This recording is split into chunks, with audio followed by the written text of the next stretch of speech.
Hello everyone, I'm here with our midweek read aloud for fun today, and I'm just really enjoying the beginning of Moses' story. I hope you are too. I was just reading in my Bible in the notes part at the bottom what we've already talked about, but just how I just think it's neat. It says, throughout the early part of Exodus, all the Pharaoh's efforts to suppress Israel were thwarted or kind of thrown off by women. The midwives, who we've talked about, Shiphrah and Puah, the Israelite mothers, because I guess there was probably other Israelite mothers hiding their sons as well. I wouldn't be surprised, would you? Moses' mother and his sister, and the Pharaoh's daughter, his own daughter, was messing up his efforts to get rid of the Hebrew boys. Anyway, I was just studying the part that we've kind of gone through, and I just think it's just cool that these women are kind of throwing this Pharaoh completely off, right? And that's the part we read last week for Bible class. So I don't want to spend too much time going over that. You can always go back if you missed that lesson and check it out on our website, okay? There's lots of links to previous Bible lessons. This week, we are moving into when Moses he's grown up. And remember, he became Pharaoh's daughter, lives in the palace in Egypt, right? Do you think that, even though he's a Hebrew, do you think that he looks like a Hebrew? Probably not. Remember how Joseph, when he was in Egypt, the brothers didn't even recognize him because he looked totally Egyptian, wearing the Egyptian clothes, headdress, probably the makeup, because that was just how they did it back then. Even the men, they had the black on their eyes, the kohl.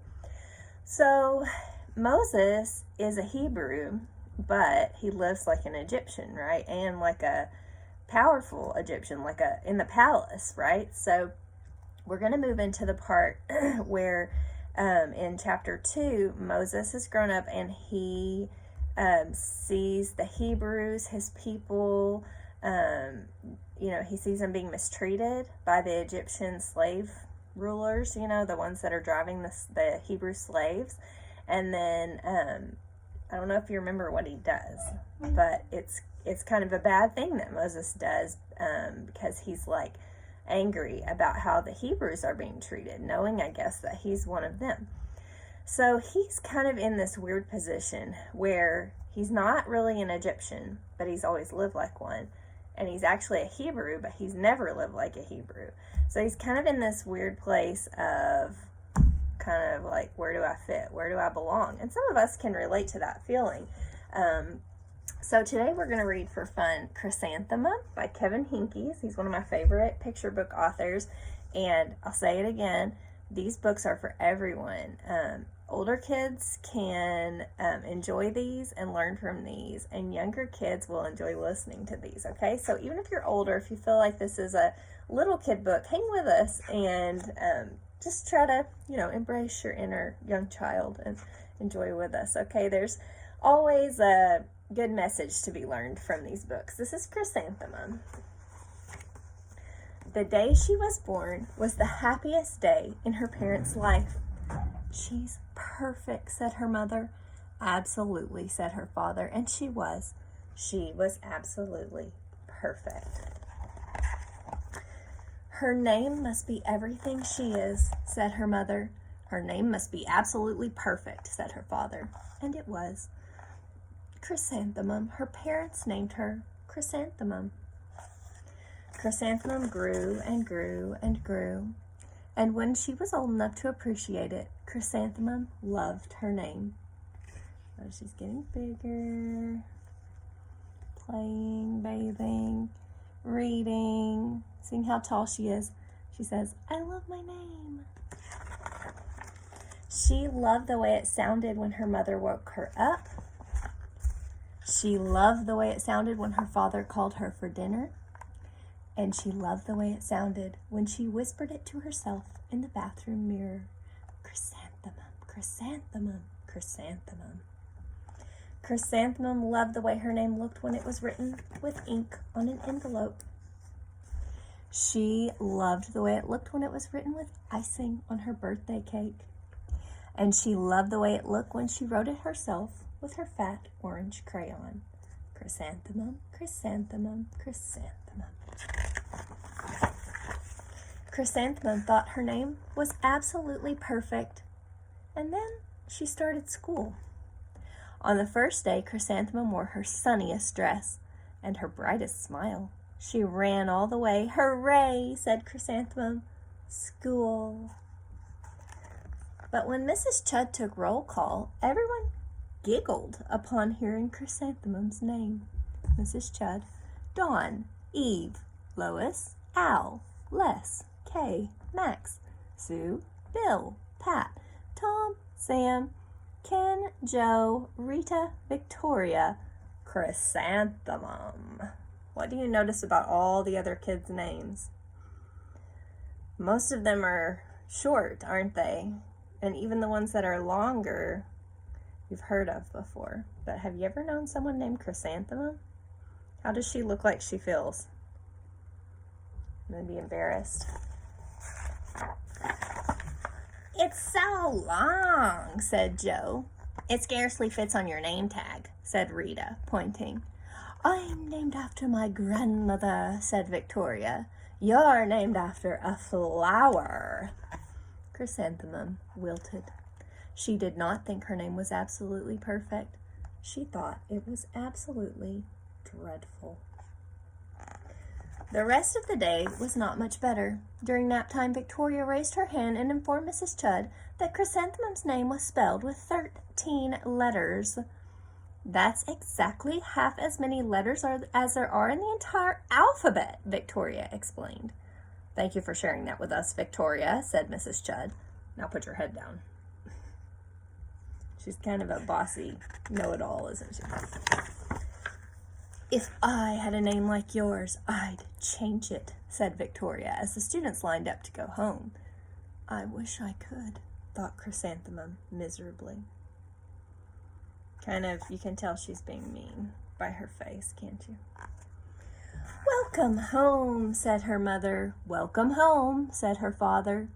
School is no place for me, said Chrysanthemum. My name is too long. It scarcely fits on my name tag, and I'm named after a flower. Oh, pish, said her mother. Your name is beautiful and precious and priceless and fascinating and winsome, said her father. It's everything you are, said her mother. Absolutely perfect, said her father.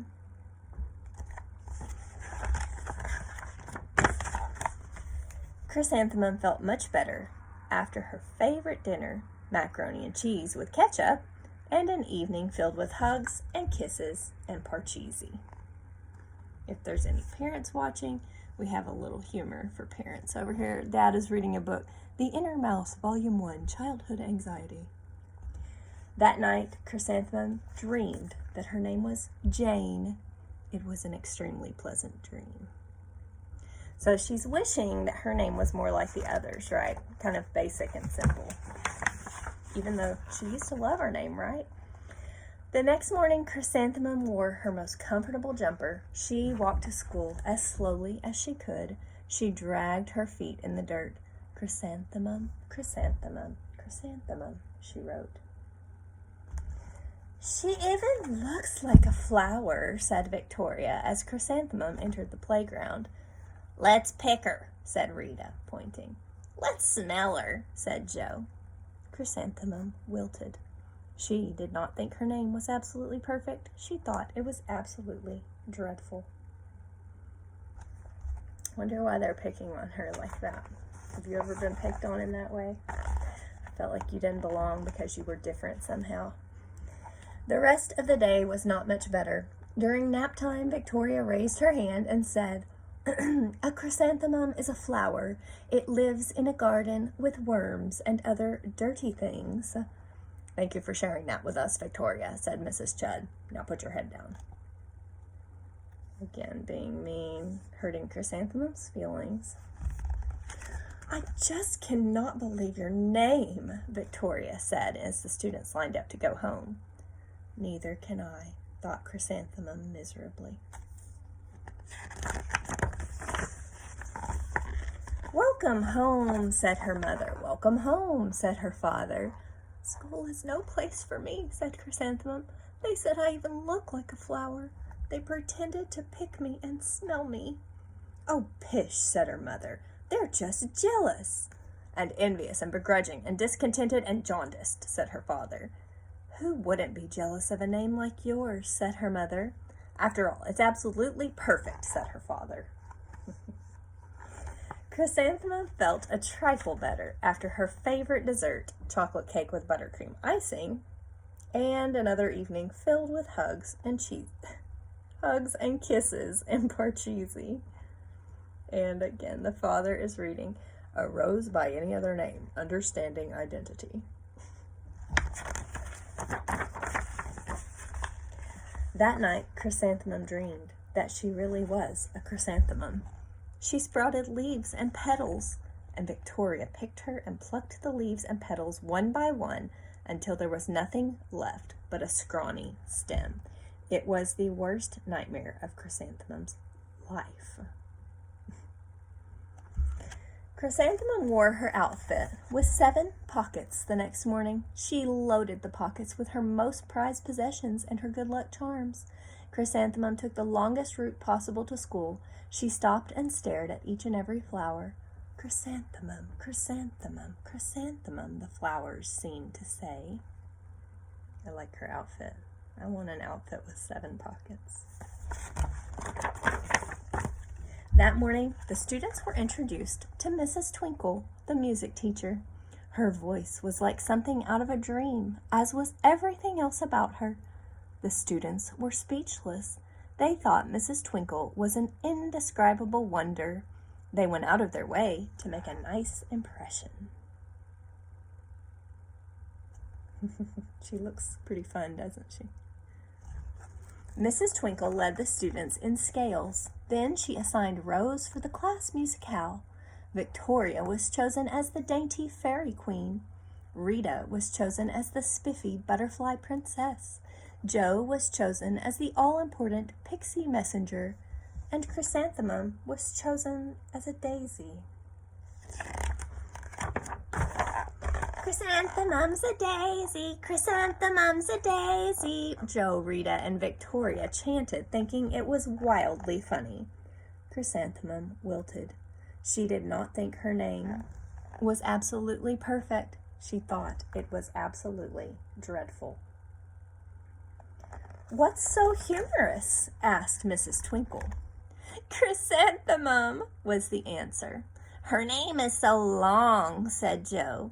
"It scarcely fits on her name tag," said Rita, pointing. "I'm named after my grandmother," said Victoria. "She's named after a flower." What do you think this teacher's going to do? Do the same as the other teacher and kind of ignore it? "My name is Long," said Mrs. Twinkle. "It is?" said Jo. "My name would scarcely fit on a name tag," said Mrs. Twinkle. "It would?" said Rita, pointing. "And," said Mrs. Twinkle, "I'm named after a flower too." "You are?" said Victoria. "Yes," said Mrs. Twinkle. "My name is Delphinium, Delphinium Twinkle. And if my baby is a girl, I'm considering Chrysanthemum as a name. I think it's absolutely perfect." Chrysanthemum could scarcely believe her ears. She blushed, she beamed, she bloomed. Chrysanthemum, chrysanthemum, chrysanthemum. Jo, Rita, and Victoria looked at Chrysanthemum longingly. "Call me Marigold," said Jo. "I'm Carnation," said Rita, pointing. "My name is Lily of the Valley," said Victoria. Chrysanthemum did not think her name was absolutely perfect. She knew it. Epilogue. Overall, the class musicale was a huge success. Chrysanthemum was absolutely perfect as a daisy. Victoria made the only mistake. She completely forgot her lines as the dainty fairy queen. Chrysanthemum thought it was wildly funny, and she giggled throughout the entire Dance of the Flowers. Eventually, Mrs. Twinkle gave birth to a healthy baby girl, and of course, she named her Chrysanthemum. All right, it's just a sweet story about feeling like you fit or you don't, like you have friends, like you belong. It's hard sometimes, and some of us don't have a problem. Some of us feel great with our friends and our family, but some people don't, and that's why it's important for us to be a friend instead of like Victoria, Joe, and Rita were not very kind to Chrysanthemum and really made her have a hard time just because her name was different. And so thinking about that, how would it have been different if somebody had been kind and somebody had been a friend to Chrysanthemum? It might have made her not care about the others making fun of her name. But it doesn't show us that she had anyone, does it?